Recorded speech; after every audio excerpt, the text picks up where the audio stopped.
Introducing Lillian. Welcome to Dimensions Creating Characters. So Lillian is a hero within the story world we've been going over. And yeah, to talk a little bit about her, I suppose I could focus on her weapon. First, this sort of inky black sword, or this dark sword. Now, of course, for you Star Wars fans out there, you might be saying, oh, well, that's just the Darksaber. Well, not quite. Sure, it's similar, but it is a completely black sword made out of just purely dark magic. And what it can do is it can replicate any weapon it comes in contact with. So if she's fighting against someone who has a sword of flames, this sword will now catch on fire, or any other elemental power that it's fighting against. If it happens to be fighting against a mace, this sword will form into a mace and allow her to attack back with that weapon. Or even if, say, someone decides to fire a gun or a plasma gun or whatever it is, the sword will not only block the bullets, but also act as a gun itself, being able to shoot basically bullets of dark matter, which will essentially disappear once they hit a target, but it will impact them as if a bullet has, and, you know, kill them as a real bullet would. So, of course, a very good weapon to have against a bunch of magical entities who happen to be within this world. So yep, and I suppose I'll speak on her story a little bit as well. She comes from a planet, she comes from a culture that particularly prided themselves on hand-to-hand weapon combat, particularly with swords. Now, she actually refuses to use guns because, well, when they were brought into her culture there, her kingdom, yeah, basically everyone started using them, and it became the whole thing, oh, don't bring a sword to a gunfight because, well, you'll get shot. So which is what would happen a lot of times. So they kind of ruined not only the the significance of sword fighting and the time-honored tradition of that, but also just made a whole bunch of soldiers that used to guard the kingdom absolutely obsolete. So that was just not great at all. So yeah, even though she kind of had to start using guns to survive, actually fend off against invaders who would have these projectile weapons or guns, she eventually did stumble across this sword. I say stumble across, really, she fought off some raiders for it. But yeah, she ended up finding this sword here, which allowed her to not only combat against users who want to have guns, but also stick to the ways that she was originally taught combat, and yeah, still honor that side of that kingdom, which was unfortunately,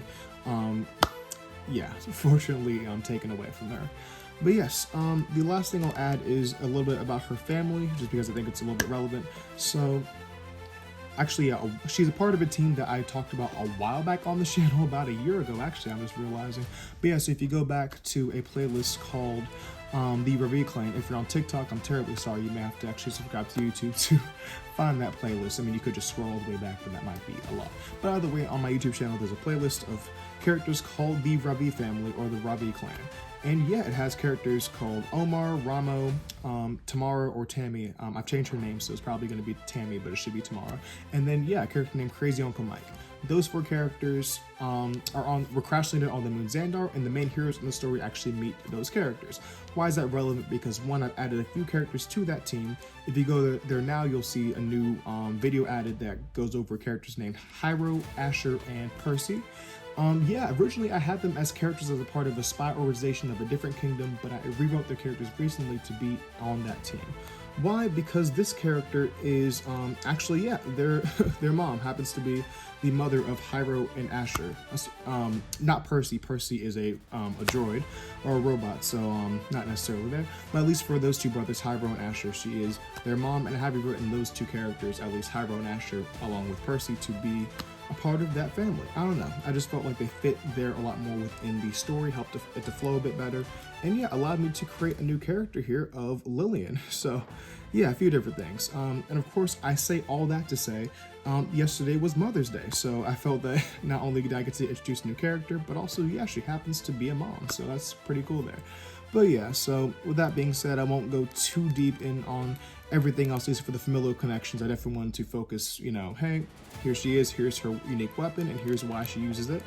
And yeah, I'll definitely leave the rest of the storytelling there up to, well, the story itself as it comes together. But yep, at least for today, that is all I have on Lillian, and without further ado, I'm going to show her to y'all up close.